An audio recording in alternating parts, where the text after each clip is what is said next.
For this episode, Chris built an unforgiving deck, and I was an angry player in an unforgiving mood.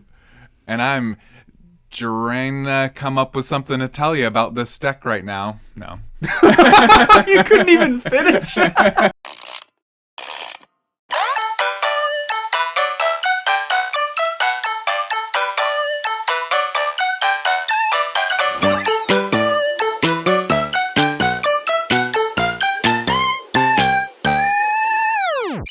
My name's Taylor. Hi, I'm Chris, and welcome to episode 17. 17 of Commander Role Reversal, a YouTube channel dedicated to building Commander decks, swapping them, playing with those decks, and then telling you about our experience on the internet. And I think that's them. That's them out there. The internet. Hi, oh my internet. God. Hey guys. How's it going?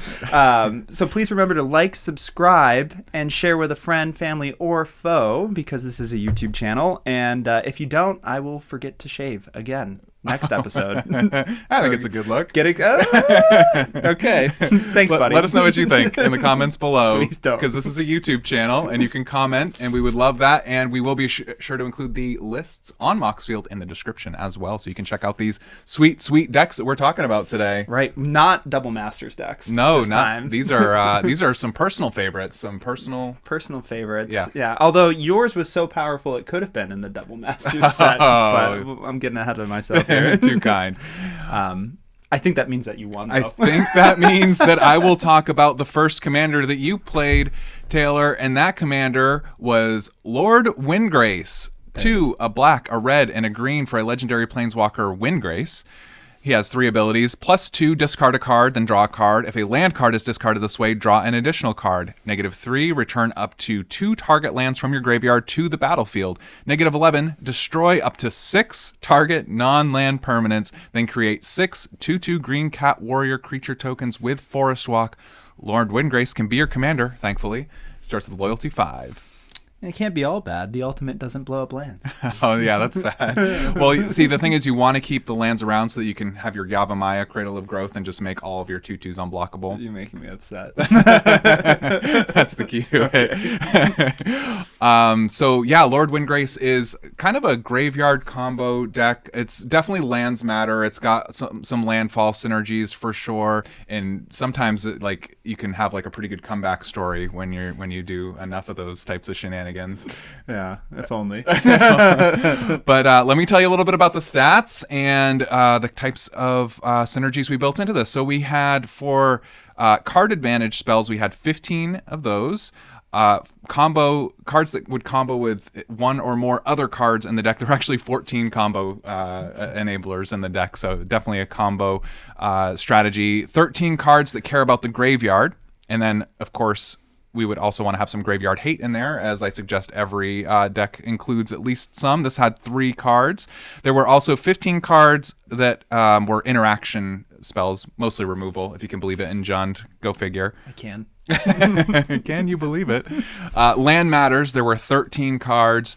There were actually only 10 ramp spells, but Windgrace is kind of a ramp spell in his own right, so don't need to have a whole bunch of them in the deck itself.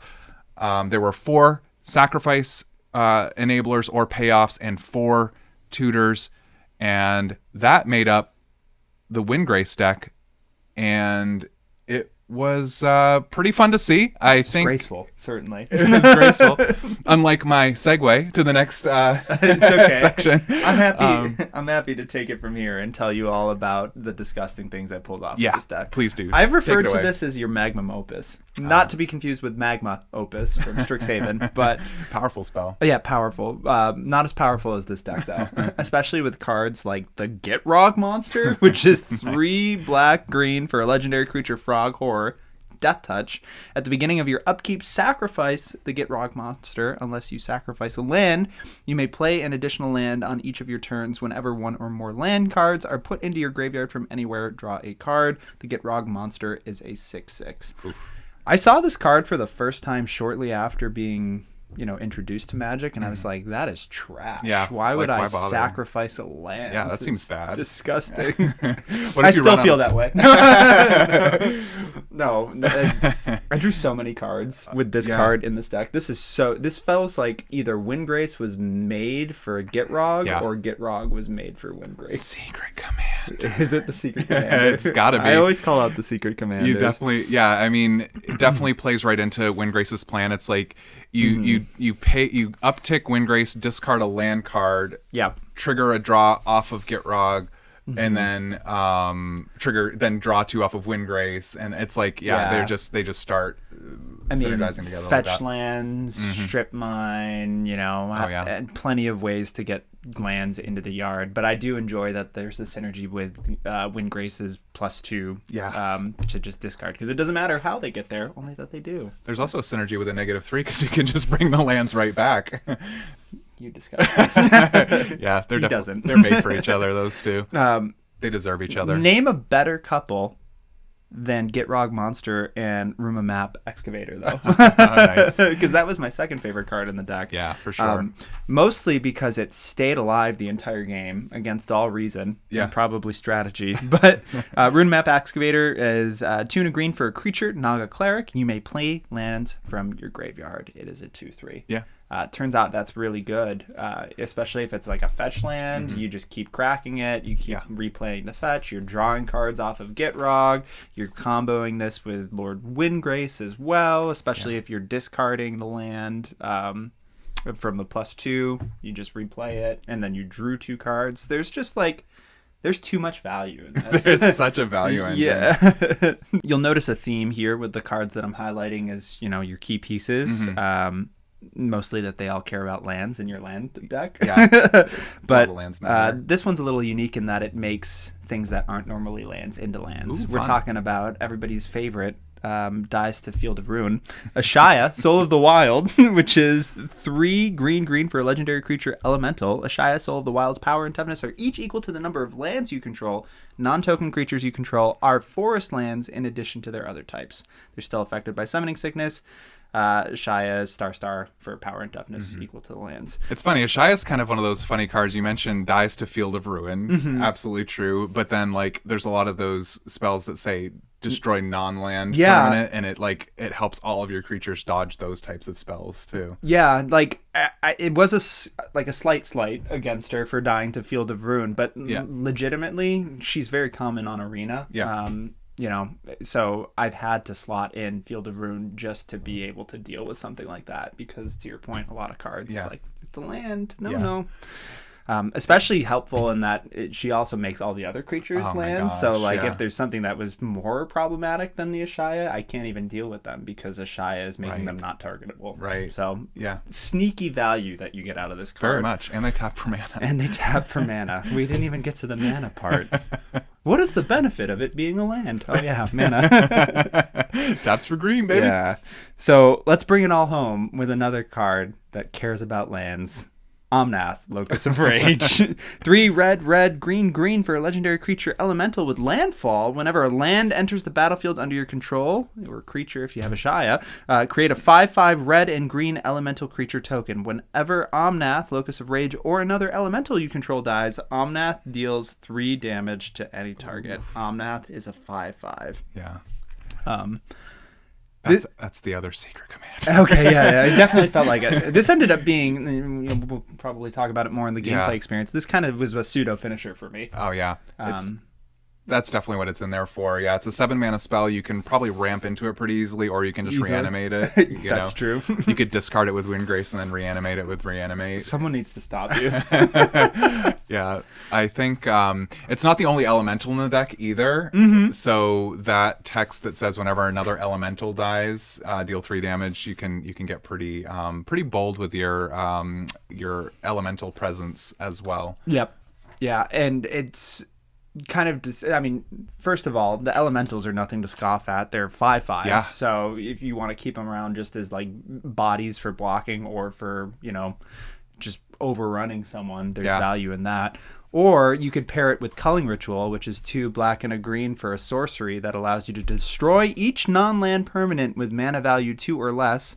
Add black or green for each permanent destroyed this way. Who would do that? Me. Who would build that? So they definitely have mana value 2 or less. Because they're tokens. They definitely bolt an opponent when they die, and then they make you a mana. Magic has never been easier, ladies and gentlemen. I love Culling Ritual. I hate this card because it's always played against me, and white weenies are usually 2 mana or less. Right. But I love this card for you in this deck. Yeah, it definitely does the thing in this deck. You'd be surprised, like how many things are less than 2 mana value. Like all tokens, or almost all tokens, unless it's like a token copy. Right, Mana like rocks. mana rocks. It's so Everybody brutal. pays the two mana rocks these days, right? Yeah. That's like where we want to be with mana rocks. So it takes care of those, and then mana dorks too. Like I mean, the list goes on. What's interesting is I don't necessarily qualify this card as like an early game spell because it is 4 mana that you have to get to it, and figure like most. Like our pods, right? Yeah. Usually by turn 10 the game's over. So it's like almost the halfway point into the game. Right. So, but I think what's deceptive about this is even though it's kind of like a more expensive mana value card, you're getting the mana back like you pointed out, but also it scales with how powerful your table is. So if everybody's running those mana crypts, those soul rings, they're so doing true. like their Ragavans as a commander. Yeah. Not today. No. not About today. to have a bad time. Yeah, so it almost is like, even though it's a slower card and it's only sorcery speed, you're almost incentivized to play it. Yeah. Like, especially in those situations where it's just everybody has gas at the table. Oh yeah. I mean, if you have even if there are only 5 tokens or 5 mana rocks or whatever at the table, you're still ramping by 1 when you play it, right? So it's like almost always a ritual. Yep. Very flavorful card too. They hit the nail on the head with Strixhaven. It's a sleeper. Don't sleep on it. I think we say that every episode. I wasn't expecting to like Strixhaven, like in the when it was like announced. I was like, oh, that's fine, whatever. And then like all the commander precons and everything like that. I don't know. It was turned out to be a really good set. I liked how it like took the color pairings and went a different direction with them. Yeah, reinvented the color pairings. Like Boros it was now Lorehold, which don't get me started on that. I love those cards. But that's an entirely different episode. Yeah. I would be remiss to not mention some of my favorite lands that worked in this deck. Oh, beautiful. Seeing as it's a land matter deck. So I'm going to wrap this section up with my 2 favorite, especially because they were used in conjunction with each other. Oh, yeah. Thespian Stage, which is a land that allows you to tap, add colorless, pay 2 and tap. Thespian Stage becomes a copy of target land, except it has this ability. Nice. What are we copying, Taylor? Cabal Coffers, of course, which is a land. So pay 2, tap, add black for each swamp you control. Oof. Yeah. So I feel like we've had this joke before. What's better than 1 Cabal Coffers paired with Urborg? Right. It's definitely 2. 2. Yeah. How much mana did we generate? Oh, I don't even know. Like I think you might have had like almost 30 mana on one turn. 30 mana. I think it was right around there. That doesn't seem good enough. No, we have to pump those numbers up. Actually, no. So it was definitely 25 mana because it was 30 mana, and then I spent 5 of it to cast Karn Silver Golem, which is a legendary artifact creature golem. Whenever Karn Silver Golem blocks or becomes blocked, it gets -4/+4 until end of turn. You can pay 1 target non-creature artifact becomes an artifact creature with power and toughness, each equal to its mana value until end of turn. Karn is a 4/4. He doesn't have landfall. He doesn't. He's not in this deck. Moving on. You get it. Yeah. That one made me laugh, though. Watch the past 16 episodes. I don't know what to tell you. Yeah. Please do go watch them if you can. Yeah, tell a friend about them, too. That'd be great. But yeah, I mean, when you have that much mana, Yeah. you're only using it to do very powerful things. Oh in my this gosh. deck. And I didn't cast Karn, but I did some equally powerful things, which we'll talk about. But crazy good. really good includes with this deck, man. Yeah. It's a work of art. Ah, thanks, man. Yeah, it's my favorite deck I've ever built. It was really fun. It was sort of like an iterative process where I started with mono black, moved to Golgari, and then I'm all in on Jund these days. That's kind of funny because the first episode of the show started with the first iteration of it, right? That's actually true. Conrad? Yeah, Conrad was the OG. Oh, cool. Yeah. We have lore. Yeah. So Cool. you can keep up with how our decks have evolved over the last couple of months, I guess. That's pretty cool. Rhoda has been dismantled for a long time, but thank you. Yeah. Still got some mono white action going though. That's true. That's Yeah. true. We'll Yeah. get into that. Yeah. But Chris, is this the part where I tell you about the deck that I built for you? Yeah, I think This is role reversal. role reversal. We have to figure out a segue for this. We do. Would you tell me about the deck that you built for me to play? What was the commander? I really like the wind up with that. That was a really nice touch. The deck that I had the pleasure of building for you is actually also a personal deck of mine, quite different in scope. Yeah. So yours is quite powerful. Quite powerful. Mine has the potential to be powerful, but in a different way. This is a precon upgrade. Yeah. So the commander that I ended up picking the precon up for was Jirina Kudro, which is 1 red, white, and black for a legendary creature human soldier. When Jirina Kudro enters the battlefield, create a 1/1 white human soldier creature token for each time the commander has been cast from the command zone this game. Other humans you control get +2/+0, and Jirina Kudro is a 3/3. Yeah. So creates tokens, buffs those tokens, has a body that dies to lightning bolt. That's my speed. Yeah. So, go ahead. Oh no, that's okay. Yeah, no, it was kind of funny that like the deck that I made for you is like every good Jund card that I have, and yours was like a slightly upgraded precon. Yeah. So like the power difference, but Jirina held up. Like I was still doing the combat step is real important with Jirina, but definitely yeah, I think like it's definitely one of those decks like the more you upgrade it, it just has so much synergy. It's like a really good tribal commander, really good like attack step. Yeah, I appreciate you saying that. I'd heard that Jirina made sense to swap out as the commander. She was better in the 99, but I really kind of like the idea of her being the commander because you get the advantage of like recasting her for continued value with the tokens. Right. So, and that's actually kind of how I built the deck. I'll start with just going through the stats. Great. 28 creatures, 23 humans, human tribal, 12 that make combat, and I quote, spicy. Is that on there? That is on there. Oh, yep. That's on the outline. It was spicy. Yeah. 8 card advantage, which I lotted draw, recursion, and ramp together as card advantage for these. And this is creatures still, by the way. And then 5 creatures that created tokens. As far as general stats go, we had 27 upgrades to the original deck. So quite a substantial change. But 13 token enablers, 7 artifact ramp, 6 finishers, and then 1 fetch land. Okay. That was an upgrade. That didn't come in the That precon. was an upgrade. Okay. It did not come in the precon. Come on, Wizards. Get those fetch lands in there. Yeah, I'm glad that you actually brought that up because I made a rule for myself with this deck. Not only was it going to be my first precon like upgrade that I'm just kind of building off of rather than starting from scratch. Right. I had a rule that I would not take any cards that I had in other existing decks out of those decks to add to this one. So it kind of forced me to play new cards that I wouldn't otherwise normally play. So that was a lot of fun. Yeah. Ultimately, I tried to build it in a way that was go wide because it's human tribal and she has a really powerful anthem because 1/1s are 3/1s. Yeah. Which is pretty good. Adds up, yeah.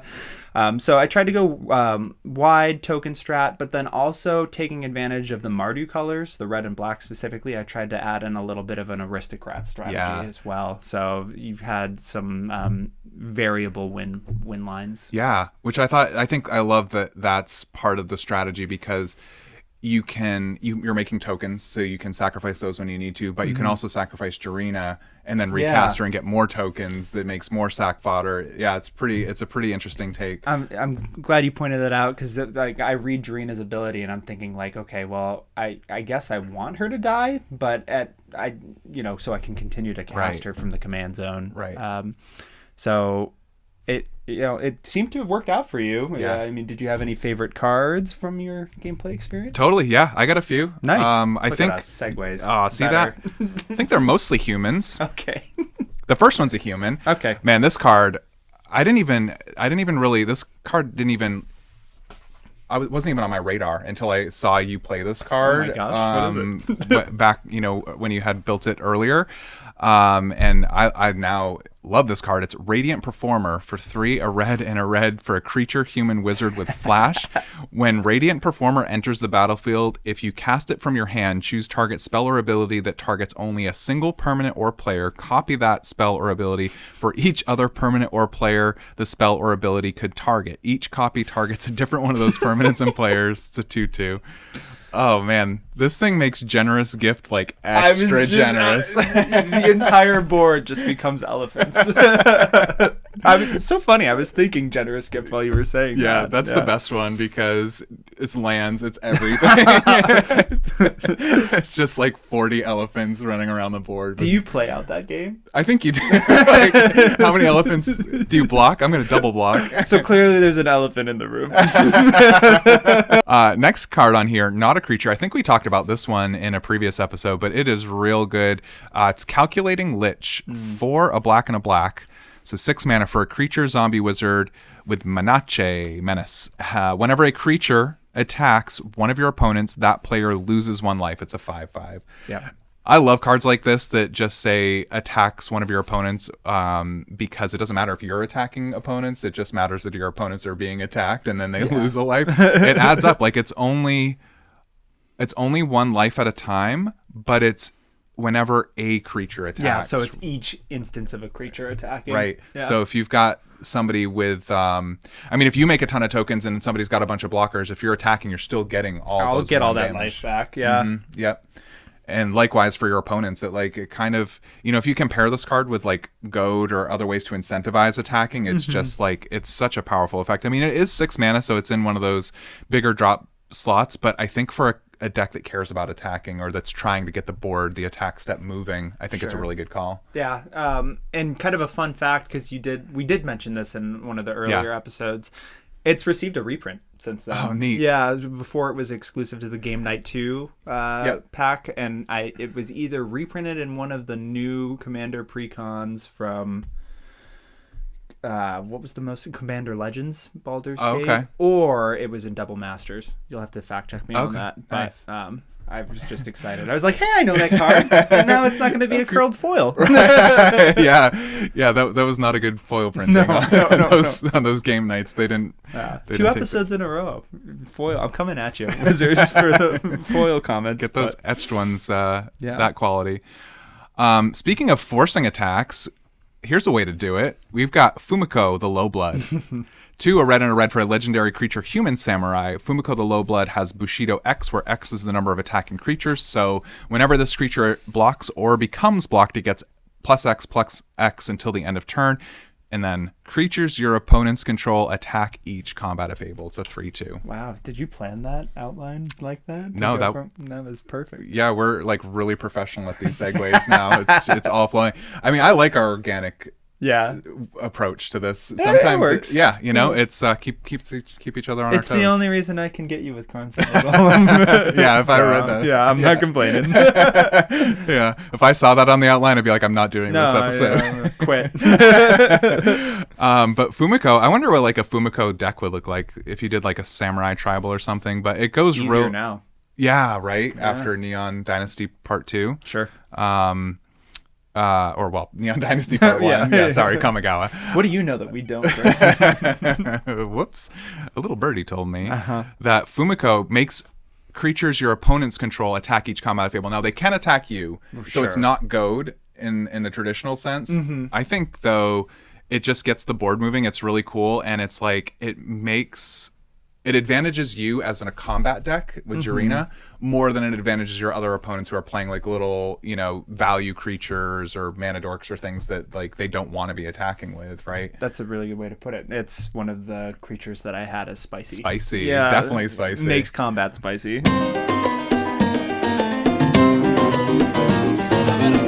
Also, Fumiko can get huge, right? Because it's whenever this creature blocks or becomes blocked, it gets +X. So I don't know if you can give it some trample or something and just attack with your whole board. Like that is an alpha strike if I've ever seen one. Yeah. I don't know if Mardu has any of the cards that said all creatures must block this card, like that, nice. like the unicorn card that Green has, or something like that. There are a couple iterations of it. Yeah, there are a few that make you do that. We'll find it. Prized unicorn. Yeah, whatever. Yeah. Yeah, there's that 8/5 from Zendikar as well, right? Yeah. It's a green one. Yep. Doesn't go in this deck. Tree Shaker Chimera? That's it. Nice. Tree Shaker. I knew it was Shaker. Yeah, that was a good one, man. Good call.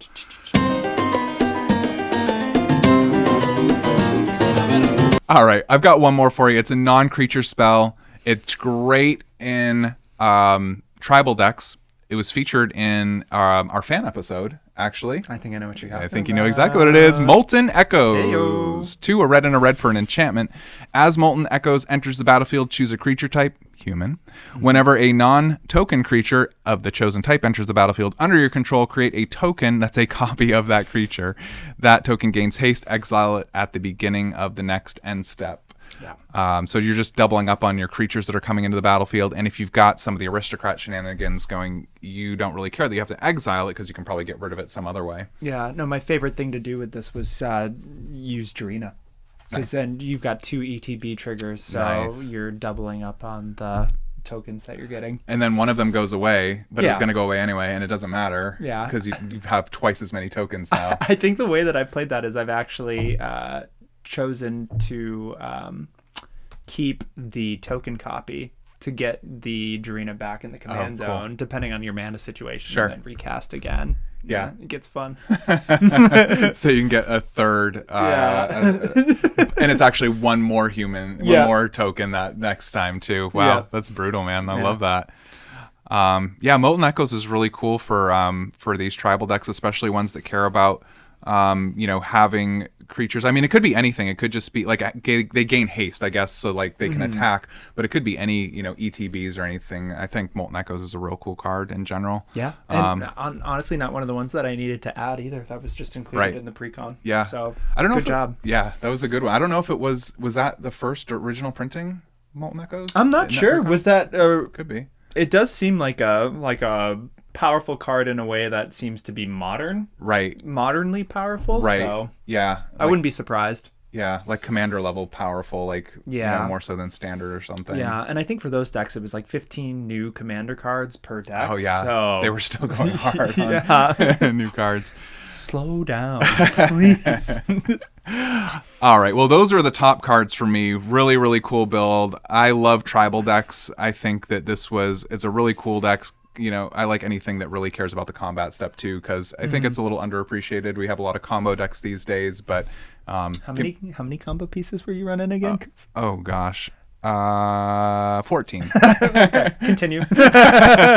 Nope, that's all I got. Were any of those combo cards in question for you? We can talk about some questionable cards. We don't plan this, but yes, the first questionable card I had for you was Underworld Breach. Oh gosh. 1 in a red enchantment. Each non-land card in your graveyard has escape. The escape cost is equal to the card's mana cost, plus exile 3 other cards from your graveyard. You may cast cards from your graveyard for their escape cost. At the beginning of the end step, sacrifice Underworld Breach. I understand that this is a powerful card. I understand that it's typically used in some kind of a combo fashion. I think more of the root of the question stems from there are so many important pieces that get put into your graveyard over the course of the game. Like, part of the cost of casting with exile is that you need to, or escape, need to exile cards. So like, clearly that indicates to me that this is looking for something specific that you're recurring. Otherwise you're just going to keep burning through stuff. Yeah. No. Well, am I off? No. It is very valid. I would like to preface that this deck, my Windgrace deck, is like the one powerful, really powerful deck. Like I have one, OP deck, and then that's because, why not? Yeah, plays it every Thursday. So, yeah, it's definitely got those high power combos. So I have been playing Magic the Gathering since middle school, like since it was invented. So I actually cracked a Wheel of Fortune way back in the day. And I was like, this card's terrible. Who would want to discard their hand? Why is this so bad?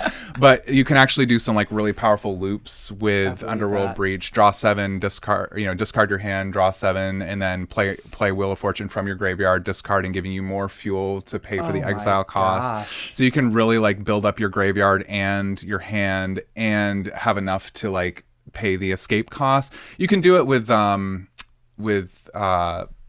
the Jessica's Will as well. Jessica's Will is another way to like gate a lot of mana that same way. My next question card? No. So yeah, there's just a couple of ways to like really start going off and take like a 10-minute turn and probably win from there. Mm-hmm. Yeah, everybody scooped. But wait, where'd you guys go? I'm still playing my turn out. One more, please. Yeah, so that's really, it's just a filthy combo. It can be powerful. No, that's really cool. I haven't ever seen you pull off the Wheel of Fortune, but now I know to look for it because I don't think I'll be disappointed. At least the first time. Yeah. Because we're all drawing cards too, right? Yeah, that's true. Well, but if you do it twice, I guess we don't have a way to recur the 14 cards. Right. Just, plus. Yeah. Just keep making your opponents discard. Thanks. Yeah. It's like worse than milk is what could have been. I challenge you to win with this deck by decking everybody else using that loop. That'd be cool. I'll have to maybe add something to shuffle my own graveyard. Okay, but... Eldrazi Titan. We did it. Yeah. Easy. Ulamog. Before we get a little too carried away with those suggestions, that's not even suggestions yet. Stop. Chris, why was a card that's 1 in a red and instant that says counter target spell, choose 1, 2, or 3 at random, its controller mills that many cards, then exiles cards from the top of their library until they exile a non-land card with a different name than that spell. They may cast that card without paying its mana cost, and then they put the exiled cards on the bottom of their library in a random order. Why is a card named Tybalt's Trickery in your deck? Oh, that's Tybalt's Trickery. Yeah, that is Tybalt's Trickery. Oh, yeah. Yeah, famously banned from, like, everything except Commander. Yeah, it's one of those interaction pieces, like, in Jund, you don't have a way to, like, stop your opponents from, taking, maybe they want to do a Wrath and you're like, you're not, you're all set up, you're not prepared for that, or, target removal, or maybe they're about to use their combo. So really Tybalt's Trickery is just like that fail safe. There's no like Tormod's Crypt in there. Okay, so you're not countering anything you're casting. No. It's legitimately a counter spell. It's just for countering spells. Yeah. I can respect that. Yeah. It's the intended use. It should have said counter target spell an opponent controls, right? That would have made it more of a balanced card, I think. Yeah, but then we wouldn't be talking about it. All right. Yeah. You passed the Tybalt scrutiny test. But it's a close one. Next time, I'll catch ya. That's all I've got for questionable cards, Chris. Throw them at me. I'm ready. Yeah, I've got a couple I wanted to ask you about. Nothing too tricky. Nothing. Oh, Tybalt. Well, the first one I wanted to ask you about is a little artifact equipment card called Heirloom Blade. 3 generic mana for an artifact equipment. Equipped creature gets +3/+1. Whenever equipped creature dies, you may reveal cards from the top of your library until you reveal a creature card that shares a creature type with it. Put that card into your hand and the rest in the bottom of your library in a random order. It's got an equip cost of 1. Why do you like Heirloom Blade?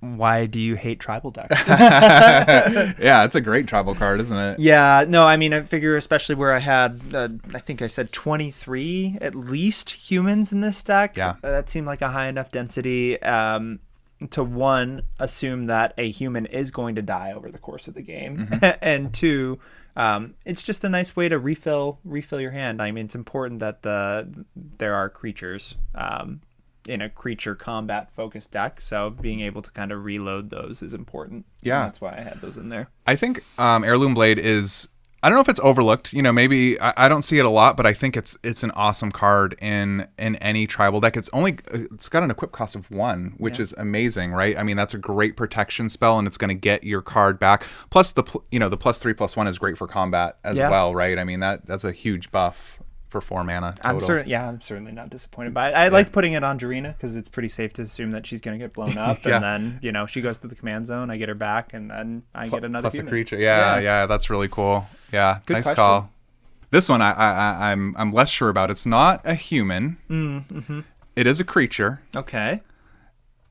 It's an Avacyn, but not the one you're thinking of. All right, we've got Archangel Avacyn for 3, a white and a white for a legendary creature, Angel with Flash, Flying, and Vigilance. Whenever Archangel Avacyn enters the battlefield, creatures you control gain indestructible until end of turn. When a non-angel creature you control dies, transform Archangel Avacyn at the beginning of the next upkeep. It's a 4/4. And then you've got Avacyn the Purifier on the back. Color indicator red. Legendary creature Angel with Flying. This creature transforms into Avacyn the Purifier. When it transforms, it deals 3 damage to each other creature and each opponent. 6/5. Oof. Yeah. What was the problem? Yeah, no problem. I think it's cool. Yeah. Combat trick. Yeah, I mean, Nice. so a couple things. One, combat trick, because it's got the flash, Yep. being able to make the team, indestructible. Having redundant ways to do that, because this precon came with flawless maneuver, which is the free one. So it's already got the best of the best. So just more of it. Right. Also, it's not an insignificant body. It's an Avacyn. Yeah. And then things are dying in this deck a lot. So it's not going to be hard to proc or trigger that the transformation. Transform, yeah, for sure. I mean, it's aristocrats too, so you're in control of that. Yeah, a lot of times. So that was how it all kind of came together, because if I'm in control of making sure something dies to trigger the transformation, it's going to hit all of my 3/1s, ideally, that I have with my aristocrat trigger engine set up. It's just a way to kind of set off the chain reaction. Nice. Yeah, that's really cool. While also doing damage to everyone. Yeah, because that's when it transforms 3 damage to creature and opponent. Yeah, that's cool. It bolts everything. What a cool card. I know. Is that from Innistrad? Like the Shadows over Innistrad. Okay. Yeah, Nice. It was like the last card she had before she went loco crazy. Wow. Yeah, kind of. Became the Purifier. Yeah. Very cool. Yeah, that's a cool one. I don't often see that Avacyn card, so yeah, it stood out to me. But I know. I would rather have indestructible everything indefinitely, but yeah. This one's only 5 mana, though. It is. Very castable. And the other one's spoken for. Good questions, man. Thanks, man. Yeah, that was fun. Yeah. I think it's time to do favorite part of the episode, suggestions. I don't know. It's like getting up there, like tied with the gameplay experience. Oh, for sure. Me now. But I do like finding hipster cards for you. Oh, yeah. I like when you have those cards. So, the outlines are writing themselves. They are. Thank you. So, do you want to start with some suggested cards, like cards you might consider, or I should consider for Windgrace? I don't. I genuinely don't, just because this deck is already so powerful that I don't think it needs any help. Okay. But sure. Yeah, okay. We have a script. Why not? Yeah. Yeah. Let's start with something small. It's going to be Orcish Lumberjack, which is red, just 1 red mana, for a creature orc that has tap, sacrifice a forest, add 3 mana in any combination of red and or green. Oh, cool. Yeah, that's really cool. You mentioned a Yavimaya earlier. Man. What? Yeah. That's really good. Yeah, and it's a 1/1. Yeah, so you could sacrifice anything. You could, that's really cool with your Yavimaya. Sacrifice anything, especially if you have a Shia out too. You could sacrifice creatures, trigger some of the aristocrats and recursions for creature loops if you needed to. Neat. And it's getting you mana. The only downside is that you have to tap it, so you are limited to maybe only once a turn cycle, unless you have some untap shenanigans. Yeah, but if you did have a Shia, you could tap and sacrifice it, and then figure out a way to get it back to the graveyard, back to the battlefield. Doing that. Yeah, there might be a way to do that. Give it haste somehow, but challenge accepted. That's really cool for a 1-drop. What a cool card. Yeah. For a deck that wants lands in the graveyard, I think that's a neat one for sure. Hey, we try. Yeah. I was very hesitant to give you any ideas, but ooh, what are we getting into next? Movie. Okay. Similar theme. Second verse, same as the first. No. Dread Presence. 3 and a black. Creature Nightmare. Whenever a swamp enters the battlefield under your control, choose 1. You draw a card and you lose 1 life. Or Dread Presence deals 2 damage to any target and you gain 2 life. It's a 3/3. You might be familiar with this one. It is a little bit more expensive, 4 mana value, especially in a deck that is already kind of stacked. Might be tough to justify it. Sure. But I'm just immediately thinking you've already got the setup where Urborg that's turns exactly. everything into a swamp. Right. So what if every land you played just red, you draw a card and lose 1 life? Yeah. I love that. I think Dread Presence is really cool. Any mono black deck that's playing all swamps like that's like It's a a home run. no-brainer. Yeah. But you're right, with Urborg it combos perfectly. And dealing 2 damage to something is not insignificant. Like, it's only 2 damage, but there's a lot of low mana value things that you might want to take out. Any target, that pesky planeswalker that the opponent has, and that pesky opponent that has 2 life left, or 1. Or 1. Get out of here. I didn't. Yeah, cool. So just another creature to kind of play into your land strategies. Yeah, right. And if you're playing more than 1 land a turn too, right? Like, that's really cool. Yeah, that could really, I think that could get the train rolling. In one of the board states that I had, it was like I could play 3 to 4 lands a turn if I wanted. So dumb. And ridiculous. From your graveyard. And from anywhere, right. From the top of the library, from the graveyard. Yeah. Pretty cool. Speaking of lands, this next suggestion, another one that cares about them, Constant Mists, which is 1 and a green instant buyback, sacrifice a land. Nice. You may sacrifice a land in addition to any other cost as you cast the spell. If you do, put this card into your hand as it resolves. Prevent all combat damage that would be dealt this turn. Cool. So it's just a fog, right? Yeah. It's a fog that also draws you a card off of Gitrog. Yeah, exactly. It has synergies. Yeah. And this is not, and like, if you think about it, Windgrace is a planeswalker, right? So if you maybe want to avoid combat damage to your commander, it's not really a combat deck necessarily either, Windgrace. So you're not really always set up to do combat. So like, right, yeah. I feel like the only times I've ever competed with your deck is if I was able to focus down Windgrace before you had your combo pieces in place. Yeah. So this would be an ideal situation where it's only two mana. Yeah. To continue casting, so you could easily hold that up every turn if you needed to. Oh yeah. Well, maybe not every turn, but every turn someone is going to swing at you. Yeah, exactly. Yeah, if they're going for your commander, that's a great way. And just buy it back, put a land in. You've got Gitrog out. You're drawing a card. Oh my god. Replaying it. Wow. It's indefinite. Cool suggestions, man. Those are really good. I hate all. This deck is gonna be so powerful. I was secretly hoping you'd be like, "Oh yeah, I considered all of these, but they didn't make the cut," so I could be like, "Oh, thank goodness, there's a chance." Those are good ones. Well, last one. Oh, okay. Nice. Just because I know you're a filthy combo player, it makes sense to have a card called Reign of Filth in your deck. Nice. Reign of Filth is a single black for an instant. Until end of turn, lands you control gain sacrifice this land, add black mana. Oh my gosh, that's so cool. And what I love about this, and you probably already picked up on it, it doesn't say tap, it just says sacrifice. Right. You tap out, and then you cast this, and then you sacrifice all your lands. And then you can still play like 3 or 4 from your graveyard because you've already got that combo on board. Yeah, I foresee this being some kind of stylistic finisher. Nice. Yeah, or like the most flex scoop I've ever seen in my life. Yeah, I'm gonna make 1 million mana and then I'm gonna die. Yeah, and then I'll just and then end the turn. Let it drain. Mana burn.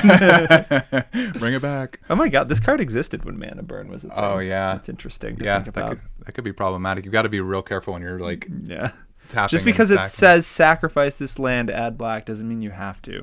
Right. Yeah, but I think, I mean, whatever you're spending all your mana on when you do the Urborg Cabal Coffers combo, this kind of the same thing. I mean, this deck had no problems finding uses for that mana. Oh, for sure.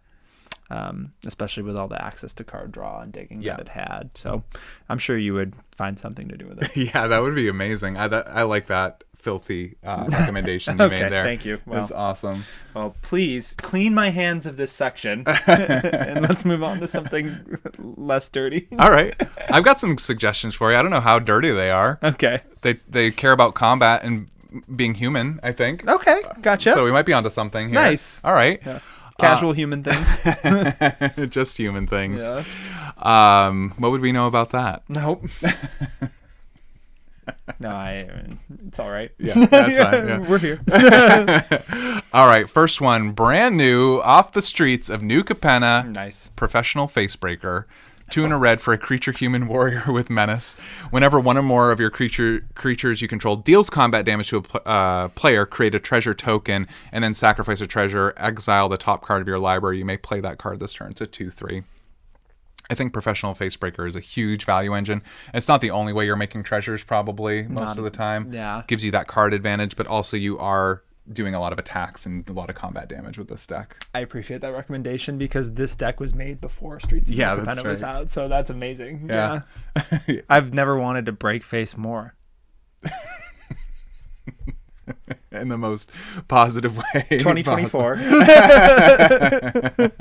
It's quite a slogan you Thank got you. there, that campaign. How's it going? Will you vote for me? I'll vote for you. Yeah. Okay, Yeah. It's going great. You're looking at it. Oh my gosh. Speaking of Strixhaven, Blade Historian. Oh my gosh. I'm going to say Lorehold Hybrid, Lorehold Hybrid, Lorehold Hybrid, Lorehold Hybrid. For a creature human cleric, attacking creatures you control have double strike. It's a 2/3. That's so good. And that's a human? Yeah, it's a human cleric on top of it. I always thought he was a spirit for some reason. Oh, yeah. Incredible. There were a lot of Lorehold spirits, so yeah, I could see that. This is a Winota All-Star. Okay. Famously banned in Everything. mostly everything except for Commander. Yeah. But just having double strike, it's really powerful when you've got those 3/1s, right? Like, oh, I'll block a 3/1, but will you block a 3/1 that's hitting you twice 6 for 6 damage, right? Yeah, it makes a huge difference having double strike, I think. Yeah. I think something that I appreciate especially about double strike isn't necessarily just like the damage multiplier. I just appreciate the fact that it gives everything pseudo first strike in that, like, if I have anything with death touch that I don't want to have an unfavorable trade, I can just like whatever it's blocking it is dead. So true. It's so cool to be able to get in, especially your Anthem buffed tokens. Like 5 power before they even have a chance to be hit. Yeah. So I'm not usually disappointed if it doesn't translate to huge damage. If it means that like no one's gonna mess with me. Yeah. Even if the second strike doesn't do anything, that first strike did what you wanted it to. That's so true. Yep. It's like first strike, but twice.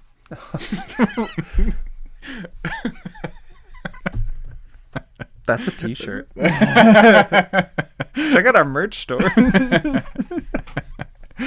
Oh gosh. Well, we heard you like the combat step, so we brought in Frontier Warmonger. Nice. For 3 and a red. This is one of my favorite cards. Like, it's just great. Frontier Warmonger, 3 and a red, creature human warrior. Whenever one or more creatures attack one or more of your opponents or a planeswalker they control, those creatures gain menace until end of turn. It's a 4/4. It's another one of these that says whenever one or more creatures attacks one of your opponents. Right. Oh, wow. Okay. So it gives all of your opponents creatures menace against each other as well. That's so good. Yeah. I think I'm glad you suggested this because that I'm pretty sure was in the pre-con. Oh, I think it was. And if you're suggesting it, that means it's probably one of the things that got cut from my upgrade list. I didn't see it on the list. It is sneaky good. Yeah, especially Menace is really, really good. Especially when you think about it in like the back half of that menace for other opponents attacking not you. Yeah. Like that's a very powerful political tool. Yeah, that's my favorite use for it. Yeah. Of course it is. Yeah. If you've got the Monarch or something, you know, this just makes it easier to get the Monarch back. I was just going to say, this sounds like a card you started really enjoying in Marchesa. That's exactly where it started. It's all coming together now. Tax matter, baby. Marchesa episode when? Let's do it stat. Not next, though. I already picked another commander. Did you say stacks? I did not. Okay. Oh, no, I did. I did say stacks. Here's a stacks card for you. Thalia, Heretic Cathar. She's a human, baby. She's a human. 2 and a white for a legendary creature, human soldier with first strike. Creatures and non-basic lands your opponents control enter the battlefield tapped. It's a 3/2. Yep. So I wanted to add a stacks piece because I know you love it.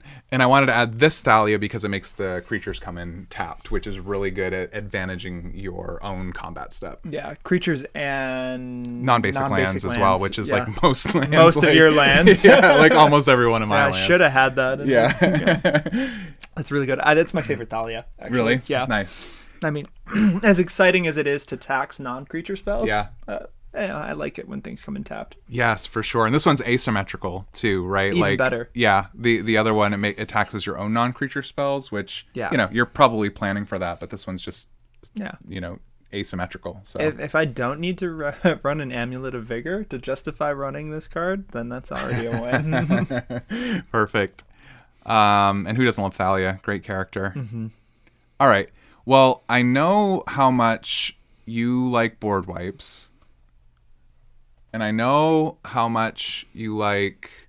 Help me out here. What's the 5-mana one that is escaping me for some reason? Tragic Arrogance. Tragic Arrogance. So I'm not going to suggest Tragic Arrogance. I'm going to suggest Mardu Tragic Arrogance. I know where this is going. Mythos of Snap Decks. 2, a white and a white. For a sorcery, each player chooses an artifact, a creature, an enchantment, and a planeswalker from among non-land permanents they control, then sacrifices the rest. That's not good. Oh, but if you pay black and a red when you're casting the spell, you choose the permanents each player sacrifices instead. So it's a 4-mana Tragic Arrogance in instead Mardu. of a 3, or instead of a 5. Yeah. So a little bit cheaper. I think it's cool. The Mythos cards are cool. This one I think is really, really good. It's just color intensive. Not everybody plays Mardu, but I think when you're playing Mardu, this is like one of the ones. Yeah. Maybe more of a topic for the gameplay conversation, but or maybe just a testament to the way that you build, decks. But I've never found difficulty with color fixing as far as like 2, 3, I don't know that we've done a 4-color deck, but yeah. I've never had an issue with meeting like those mana requirements, so to me that just sounds like a slam dunk. Nice. Yeah. Granted, I've drawn every single ramp piece you've had in multiple games. I know that's really weird. Yeah. I think I only put like the normal amount of ramp. Yeah, you do. Like it's nothing that I would raise an eyebrow at looking at it at Moxfield. But, not sponsored. Not sponsored. Yeah. Please. Those were my suggestions. So I think. Oh, speaking of play experience. All right, Taylor, I've got to ask this question. Okay. How bad could it be to leave the Windgrace player at only 1 life? Some questions should never be asked because some circumstances should never exist. I shouldn't have been left alive at 1 life as the Lord Windgrace player. It was like a mercy 1 life. It was. Thanks, J. Clay. I would be lying if I said that I knew that I would go on to win the game from 1 life. Didn't seem possible. That turn? No, I mean, which is fair. Right. I don't think anybody thought it was possible. Just give him one more turn. I think that 1 turn is when I ended up doing a combination of all the cards that I mentioned in the synergy piece. So tapping Thespian Stage to copy Cabal Coffers the previous turn. Yep. Suffice to say, I tapped for like 30 black mana. Yep. Was able to then do the Agadeem's Awakening, bringing everything back, and then played a culling ritual. Yep. After, getting all the jelly beans created from playing my 3 to 4 lands for a turn, generating even more mana. Yeah. You had Aetherflux Reservoir too. That's an important part of this whole equation. Starting at 1 life is not very good. Oh yes. So this whole time I had like 40 mana to gain enough life. Yeah. Like more than 100 life because you nuked 2 players. 2 players. Yeah. Wow. It's a blur. To be fair. Yeah. It was amazing. No, that was like never saw that coming. Once you like Agadeem's Awakening brought back exactly the creatures that you needed to play to get the card draw that you needed to like keep the train going, right? Honestly, that sequence and that turn was the whole reason that I wanted to like do this podcast with you. Like having the opportunity to use someone else's deck to pop off in a way like that. I've never seen that before. Yeah, like you've gone on to say that you didn't think it was possible to do something like that with that deck. Yeah. So being able to just like do things like that with things that other people have created as expressions of themselves, not to get too personal about it, like that was really satisfying to me. That's cool. Not just because I won with an Aetherflux from 1 life. That was whatever. It's about the friends you make along the way. It is. And it was one of those games where it's like, okay, it's a long turn, but everybody's just fully invested. It's like, is this the comeback of the century? It turns out, yes. It was. I peaked as a Magic player. We're done. Yeah. I don't think we've played a game since then. Yeah. We haven't. I've been afraid to. Yeah. What would happened after that? Yeah, Oh my gosh. such forbidden power. No, it was really satisfying, and I'm glad that people were there to see it happen, because I wouldn't have believed it. Yeah, that was really cool, really powerful. And I will say though that Jirina definitely held her own at the table, even just as an upgraded precon. Like there's enough synergy. I think the human tribal synergy, the cards that you added to the deck just gave it that extra buff of power over the top. Yeah. And like combat may or may not be like the best win condition, but I think that it's interesting though, like when you have a bunch of like combo decks or decks that aren't really like putting up big threats, at the table, like creature threats at the table, you're almost kind of at an advantage as a combo as a combat deck. Like granted, your opponents, they could win out of anywhere, like they're a combo deck, but still, like it gives you this advantage to like get in and get your attacks while the getting is good. That's why I've been so excited to play more combat focused decks just in our personal play groups recently, and it's because it kind of serves as a level set, or a soft reset rather, for your pod. If you've gotten to the point where everybody's comboing off, doing like these really, I don't want to say solitaire type things, but you're not building your board state in preparation for like a battle cruiser style game. That's right. Right? So like it kind of forces people to have to keep that into consideration if you're bringing those types of decks into those pods. There will be those times where they blow out, you win, they win on like turn 4 or whatever. Yeah. But like they were going to win anyway. It doesn't matter what other deck you're playing. Yeah. Especially in like a Windgrace situation where it's a planeswalker, right? Like, all I need are, 2 or 3 bodies consistently, which is very easy to do in a human deck, also a go wide deck with tokens. So, and then that's like you're not going to be able to rely on your commander for your strategy, which you've built the deck in a way where it doesn't need the commander. That's true, yeah. But, I think I'm just agreeing with you at this point. Yeah, no. I like, you definitely elaborated on it. And I think that, one thing that can be challenging about combat decks is evasion, right? So I think evasion is really important in the decks. And there are ways to like in Mardu, in like really any colors, to give your creatures some type of evasion, whether it's trample, menace, whatever the case may be. But I think that go wide is also kind of a form of evasion, isn't it? Like if you want some of your creatures dead and you want to be able to do combat damage, like go wide is the perfect place to settle on that, I think. And she's deceptively easy to go wide with. I think when I first saw her, like looking at the precon face, I was a little like unsure, because 4 mana, like, it's still on the lower end, but like for something that has a benefit that very transparently scales with the number of times that you're casting it, I was kind of taken aback, because it's like, like 4, 6, 8, like how many times do you need to cast it for the token benefit to be worth it, worth the mana investment? And then 2, at that point, is that actually a trap? Like, what is the better way to build it? Do you build her with the commander just as like a really solid anthem effect? Or do you try and do the situation where you're trying to get as many tokens off of her as possible? Right. I do have one more thing to ask you about. Sweet. Actually, it looks like it was less of a question and more of me just calling you a coward. But only because why aren't you running Luxior, Giada's Gift? Oh, nice. That's awesome. It doesn't make sense. Like, but stylistic finisher. Like, let's just give Windgrace a sword and have him go to town. I think by the time you cast Windgrace, you get the sword, and then you plus, it's a 9/9. Yeah, like that's you win with Voltron. You can act. That's like a Voltron deck. Yeah, that's great. I know you're running Urza's Saga. Yeah, it's that's true. It is in that particular deck. That's cool. Yeah, Luxior is like what a weird card. It's just you're not actually a coward. But no. Okay. I just like timid. Grab your sword, you coward. Go to combat with your planeswalker. Yeah, that's cool. Come at me. JK, I'll Culling Ritual and blow it up. That's why you didn't include it. See, anti-synergy. Yeah, I don't want to blow up my own Luxior. That would be real bad. We figured it out. It's actually fixing, isn't it? You pay.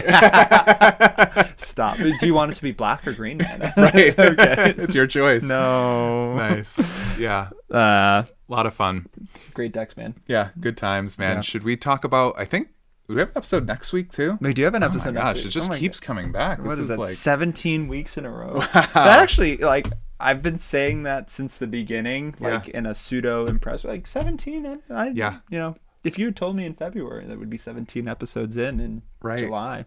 Right. It seems like a huge undertaking. So anybody who's out there considering making content, honestly, just do it. It's just fun. sit down, make the first one. It is wicked fun. Yeah. Like, there's a lot of things to do, and we're not at any level to like give any specific tips. I don't think, but I think just give it a try. Yeah. And if you grow to resent each other, you know, hey, at least you got it on video. For the whole world to see. Thanks, Internet. Yeah.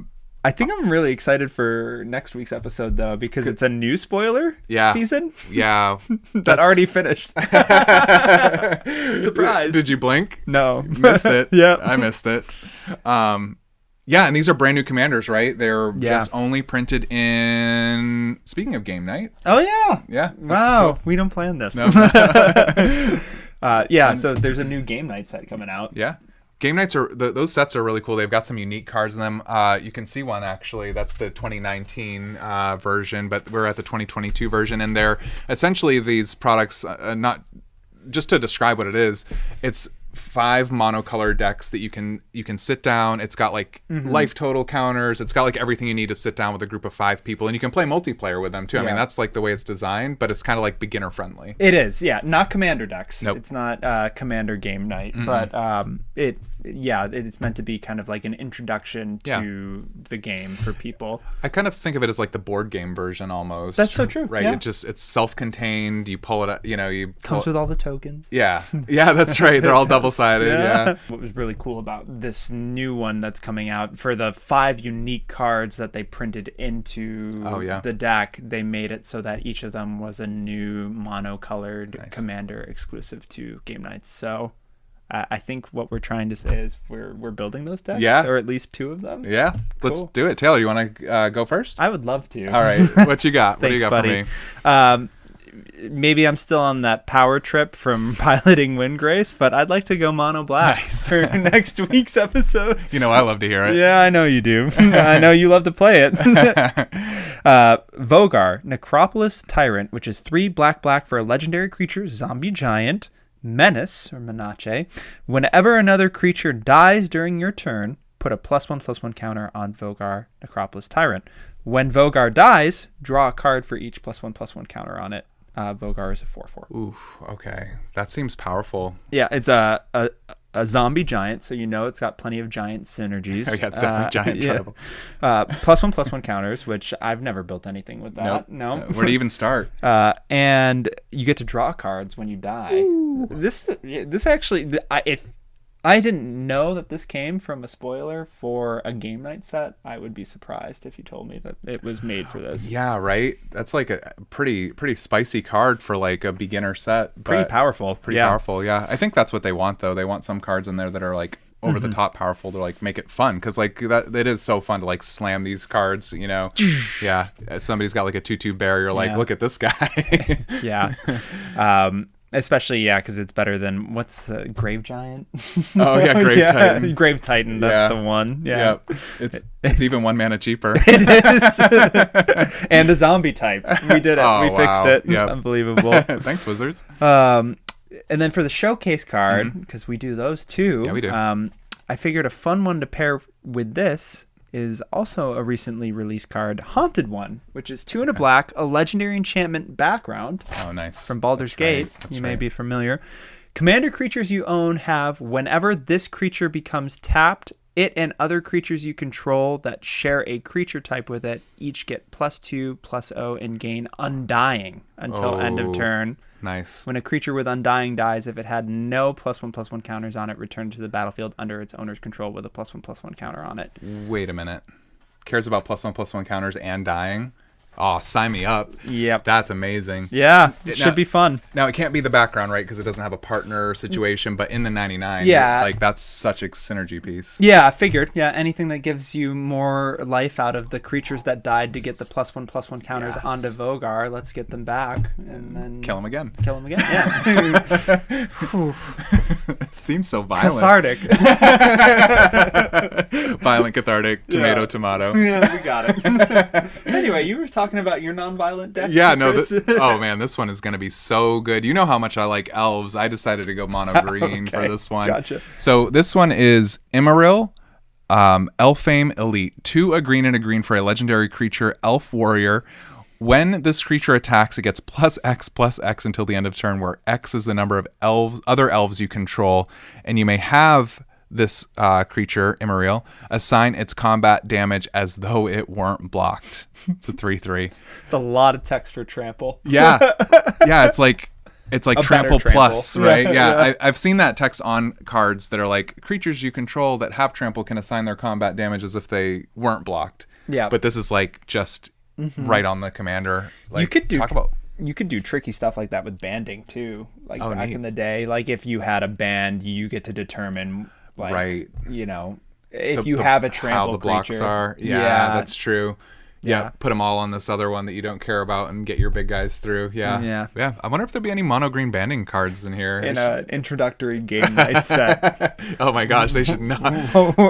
So confusing. What was that on the Morrow scale for like the mechanics that the storm scale? Yeah, that must be an 11. I don't know. Easily. Yeah. I'll look it up. I'll look it up afterwards. Yeah. So Immaril essentially has unblockable, kind of. And so I figure like it's going to be elves, it's going to be, you know, Elf Ball, but also Voltron, but also just getting all of your damage through. So why not just make it Infect? Triumph of the Hordes, baby. On. 2 a green and a green for a sorcery. Until the end of turn, creatures you control get +1/+1, gain trample, don't care, and Infect. Creatures you control with Infect, creatures with Infect deal damage to creatures in the form of -1/- counters, and to players in the form of poison counters. And per the rules of Magic the Gathering, if you have 10 or more poison counters, you lose the game. Wow. Is this because I put Infect in Azuri?